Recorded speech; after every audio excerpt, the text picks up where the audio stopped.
the video today, we're going over how to take a screenshot and how to print on your Samsung Galaxy A17. Let's get into it. So the main things you'll need to know to take a screenshot are pressing the power button and the volume down button. This is one of the primary ways you take a screenshot, and you can do it as easy as this. Power, volume down, you're gonna press them together and just let the buttons go.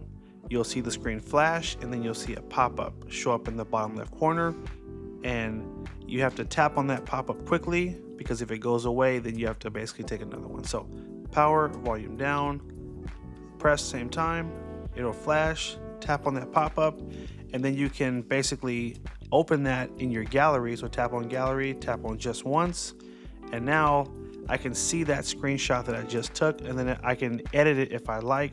For example, you can tap on the pencil here, and I can crop it down by dragging from the corners. I can also tap on some of these other options, for example, filters.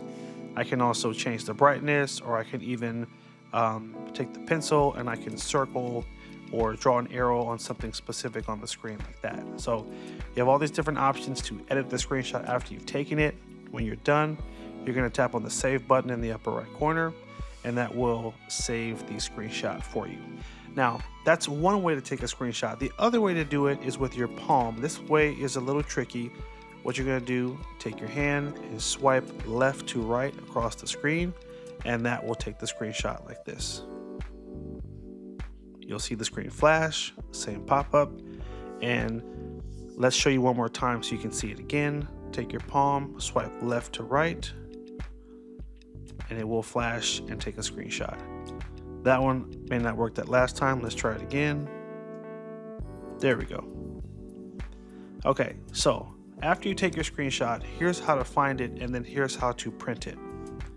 We're going to swipe up, and if you go to search, you'll actually have a shortcut right here in your search menu that you can tap on, and it will take you right to your screenshots. So these are the ones that we took. This is the one I edited as well. And I can tap the back arrow as well and go back to my main gallery that has all my other pictures and my picture folders. Now, if I want to print that screenshot, I can go to recent. There's my screenshot. And this will work for any picture, not just your screenshot. So you don't have to just do it with screenshots. It works with any pictures on your phone. Go to the upper right corner, tap on the three dots, and then tap on print. Now, make sure your phone is connected to Wi-Fi, and you'll also need a compatible Wi-Fi printer to make this work. Now, for this video, I'll be using an Epson XP4200, which is an entry-level model that works really well with Android phones. So I have it turned on, and I have it connected to my Wi-Fi network. So you will need to have it turned on and on your Wi-Fi network when you try to print, or it won't find it. So we're gonna tap on select the printer up here, and there it is. It found my printer. I'm gonna tap on my Epson and tap on this button here to send it to the printer. And that's how easy it is to print a picture. Now, if you wanna make modifications before you print, you can tap on this little arrow in the center, and this will give you some additional options. So maybe you want to print, for example, instead of portrait, you want to print in the landscape. You can tap on landscape, and then it will rotate the picture. Maybe you want to print in black and white instead of color. You tap on black and white there, and you have a double-sided option if your printer is compatible. You can also tap on copies. You can print multiple copies just by tapping in this box here and changing that number just like that. So that's how easy it is to print a picture. Now, since we're talking about printing, I also want to show you how to print from an email and how to print from a website. So we're going to hit our home button, and we're going to go to our Gmail app, and let's find an email to print. Here's an email about the new Google Pixel 10a. Let's tap on that. And let's say I want to print this entire email.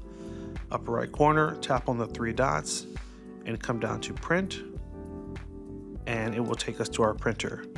Now, this is a common thing that will happen, so I want to prepare you for this. Notice it's not showing us the preview of the email.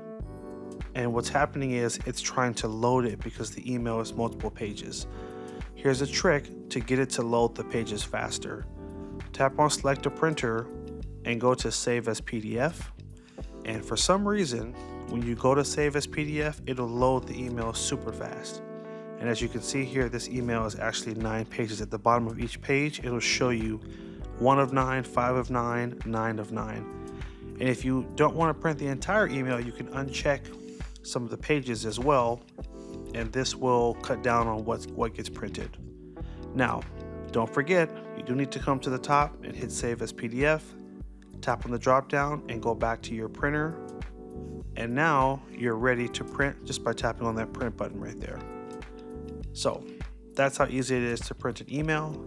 Next, and finally, let's go to Google Chrome and let's print from a website. And let's print from the most popular website on the internet right now. And let's find something to print. Let's print these shoes. These are pretty nice. Okay, let's say I want to print this page of the Amazon website. I'm going to come to the upper right corner, tap on the 3 dots. Now what you'll notice is there is no print button in the menu on Chrome. There's an extra step you have to follow, which is pressing the share button, and then you'll see a print button right here. Tap on print, and then it will take that page, and then we'll do our trick. We'll go to Save as PDF to load the preview. Once it loads, we're going to go back to select the printer, and then we can tap on our print button and that will send it to the printer. And that's it. That's how easy it is to take a screenshot and how to print on your Samsung Galaxy A17. I'll also link down at the bottom here to some Epson models if you want to get a wireless printer because you would like to print from your phone. I will show you the one I'm using as well as some other recommendations. In fact, I'll also drop some in the description of the video as well, so you can check out a full list of printers that are compatible and that will work well with this phone. If you got value out of this video, make sure you bump that like button down below. If you're not already a subscriber, hit that subscribe button and stay tuned for more videos. Now, one quick note, this phone is not going to come with the wall charger in the box. It only comes with the USB-C cable. So you can get these pretty inexpensive, around $15 to $20. But instead of just buying the regular wall adapter, I would recommend you get this, this is a multi-port travel charger. So you can actually use the cable in the box to plug in and charge your phone right here. And it's gonna allow you to charge up to the 25 watts, which is the fastest speed you can charge. It also has a retractable USB-C cable at the top here, so you don't even need to carry the cable that the phone comes with. Just carry this one charger here and you'll be able to retract it, charge, and then retract it back. So it's light, it's compact, and you have another USB-C port right here too. So you have a USB-C and a regular USB port, so you can charge your phone, your Bluetooth earbuds, and even a Bluetooth speaker all at the same time. So anyway, if you want to grab this is a much better value and it's around the $30 price point. I'll link it up here if you want to check it out. Now, if you want to know how to install a memory card and some helpful tips, I will link that video right here. And also, if you're just new to this phone in general and you would just like some help with the basics of navigating the phone, setting up things like your fingerprint sensor, or even setting up your email, I have a video that is a full beginner's video on how to use the A17, and I'll link that one on screen right here as well. Take care, and as always, have a good one.